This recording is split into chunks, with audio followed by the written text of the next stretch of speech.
वेपासे नास्रीन breaking news है। अवां खे आगाह कयूं पिया। कराची का सियालकोट वेंदड़ आलामा इकबाल एक्सप्रेस जे इंजन में बाहि लगी वई है। रेलवे इख्तियारनि मूजिब रहीम यार खान में फिरोज़ा वेझो आलामा इकबाल एक्सप्रेस में बाहि लॻण जो वाक़ियो पेश आयो, जंहिं बाद अब ट्रैक ते ट्रेनुनि जे अच वञ मुअतल कई वई है।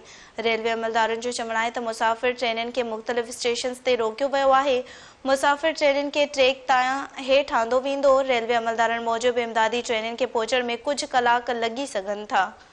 ख़बर अवां सां शेयर कयूं पिया। कराची खां सियालकोट वेंदड़ आलामा एक्सप्रेस जी इंजन में बाहि लगी वई है। रेलवे इख्तियारनि मूजिब रहीम यार खान में फिरोज़ा वेझो आलामा इकबाल एक्सप्रेस में बाहि लॻण जो वाक़ियो पेश आयो, जंहिं बाद अब ट्रैक ते ट्रेनुनि जी अच वञ मुअतल कई वई है।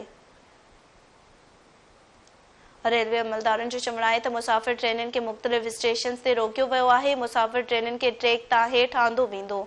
अवां खे आगाह कयूं पिया। रेलवे अमलदारनि मूजिब इमदादी ट्रेनुनि खे पहुचण में कुछ कलाक लॻी सघनि था।